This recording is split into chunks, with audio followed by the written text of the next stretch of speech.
Madame la Présidente, Mesdames, Messieurs, chers amis, c'est un honneur pour moi de pouvoir prendre la parole ici devant vous, cette impressionnante assemblée.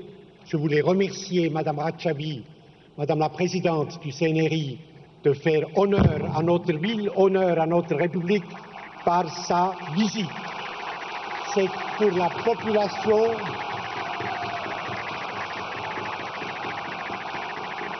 C'est pour la population genevoise un honneur rare et important.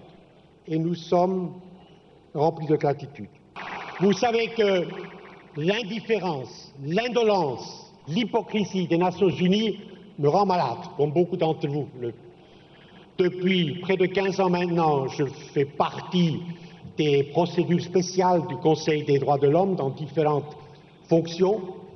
Nous avons vécu, vous savez, en 1994, le génocide du Rwanda, 1995, massacre de Srebrenica, 2009, massacre de 70 000 personnes, des civils, hommes, femmes et enfants, au Sri Lanka. C'était trois secrétaires généraux différents. Chacun, après coup, a fait établir un rapport de ce qui s'est passé et chacun a témoigné de sa honte, de son émotion et a demandé des excuses. Eh bien, il ne faut pas que Liberty, Ashraf subissent le même sort. C'est la troisième fois que les résistants iraniens pacifiques sont attaqués sur sol irakien et c'est la troisième fois que l'ONU ne dit rien. La haute commissaire des Nations Unies pour les droits de l'homme, qui pourtant a ouvert la 22e session en avril, lundi dernier, n'a pas dit un mot. Pas dit un mot. Je voulais maintenant dire quelque chose un peu plus technique. Kobler, Martin, est un des 53 représentants spéciaux à travers le monde du secrétaire général, avec un mandat précis. Il faut comprendre sa situation. Sa femme est ambassadrice de la République fédérale allemande, le Britta Wagner, à Bagdad.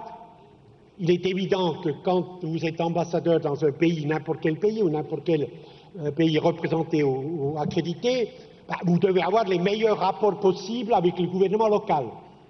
Et donc, évidemment, Mme Wagner fait tout pour ne pas fâcher Maliki, pour se montrer le plus accommodant possible. Et donc, son mari, pour ne pas gêner la carrière de sa femme, est normalement entraîné dans la complicité, mais cette fois-ci meurtrière, de cette politique de politesse, de complicité active avec un Premier ministre qui n'est autre que laquais pur et simple des mollahs de Téhéran.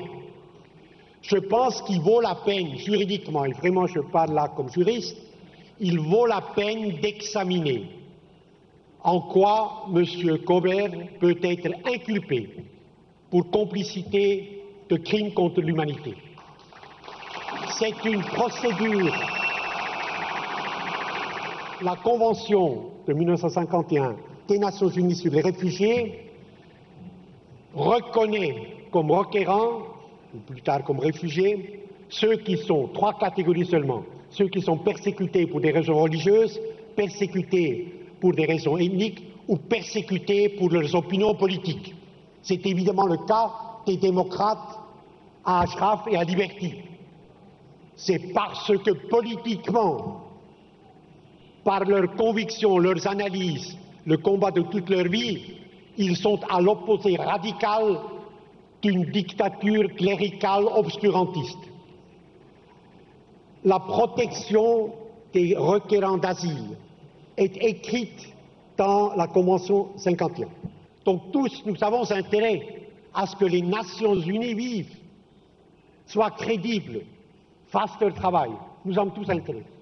Or, en se taisant sur Liberty, en se taisant sur Ashraf, en ne mettant pas en œuvre, pas la semaine prochaine, mais immédiatement, les mécanismes de protection des requérants d'asile, eh bien les Nations Unies perdent un peu plus, même beaucoup, de leur crédibilité et de leur honneur.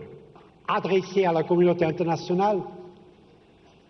Nous sommes là pour éviter un massacre qui est annoncé, puisque le Lac Mali qui a dit de toute façon je ne peux rien faire s'il y a un nouveau massacre qui vient, et les mollahs publiquement des documents disent nous allons recommencer très prochainement à tirer sur ces maisons en papier avec des fusées, avec des missiles, et ils ne vont pas, si on les laisse faire, s'arrêter avant que tout le monde soit mort.